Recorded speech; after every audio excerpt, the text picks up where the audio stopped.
The second generation of the popular Moto G is here with the biggest screen, front speakers and dual SIM card slots. Here is a Moto G 2014 model full review after 6 months of buzz.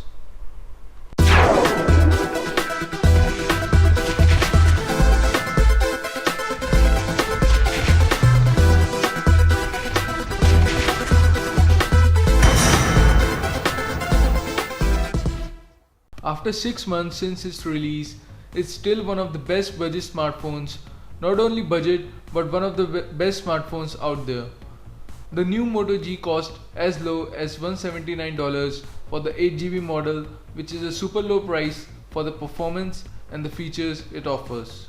The new Moto G addresses feedback Motorola received from the original and has a bigger screen, better speakers and dual SIM card slots.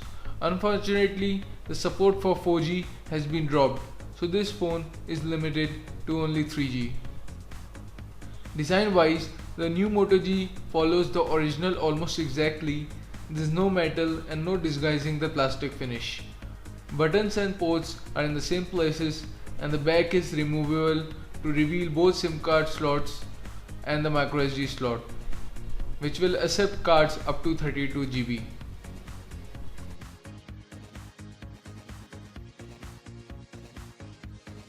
The smartphone isn't much big overall, but the 5-inch IPS display feels like a nice upgrade over the 4.5-inch of the original one. Even so, it's a tiny bit disappointing as the resolution is still 1280 by 720, meaning a drop in density to 294 ppi compared to 329 ppi on the original Moto G. It's still a great screen, though with vivid colors and great viewing angles. Brightness is decent enough, but not the brightest around.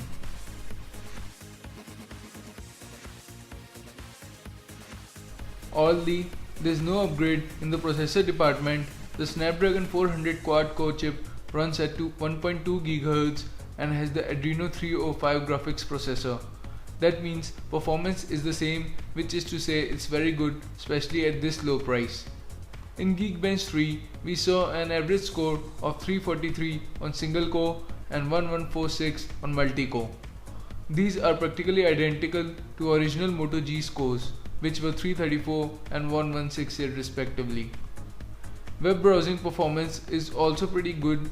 We rarely see any lag while browsing web pages, and it all runs smoothly with fast loading of web pages. Wi-Fi on this new Moto G is a dual band. That means it will work with dual band routers that support 5 GHz as well as 2.4 GHz frequency. Compared to the single rear facing speaker of the original Moto G, the new front facing speakers are superb. Just like HTC's boom sound, the second generation Moto G's sound is excellent. There's no need to turn up the volume so much and annoy people sitting opposite to you, since the audio is directed straight at your ears. They're not great for music, but when playing games and watching videos on YouTube or iPlayer, you'll really appreciate both the stereo separation and the decent quality.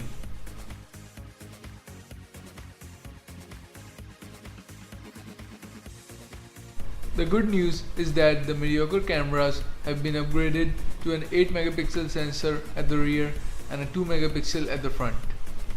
There's also an LED flash at the back as before. The bad news is that the video is still shot at only 720p HD, which is strange as 8 megapixel is more than enough for 1080p shooting.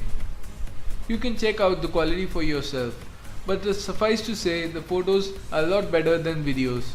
One slight disappointment is that images from a test Moto G weren't sharp to edges of the frame. For the most part you won't notice this, but when you zoom in on photos it's easy to spot. Instead of using Google's own camera app, you get Motorola's.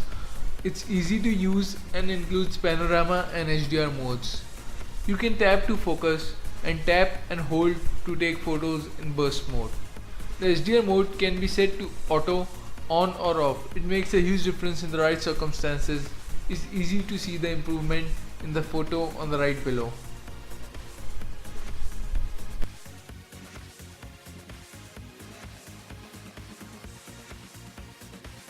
One of the benefits of buying a Motorola smartphone is that you essentially get plain Android. That is, it shipped with Android KitKat 4.4, but you can upgrade to Android 5.0 Lollipop. We have tested the battery life on this device and it's pretty good, I can say that.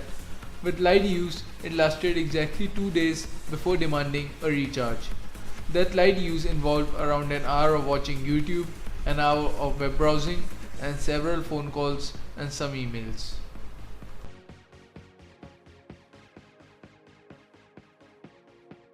With a bigger screen, much better speakers, and improved cameras, the new Moto G is a great budget smartphone. However, the lack of 4G, no processor upgrade, nor a boost in screen resolution means it's arguably not as good value as the original Moto G was when it launched. That's also because the new Moto G has considerably tougher competitions to deal with. There are cheaper options if your budget won't stretch this far, but if you are specifically looking for a budget dual SIM Android smartphone, it's a good choice. So there was the full review of the Moto G 2014 model, and a separate video will be made for just the camera performance test, and be sure to subscribe down below to see as soon as the next video comes out. And hope you guys enjoyed it. Thank you guys for watching. I'll see you in the next video. Peace.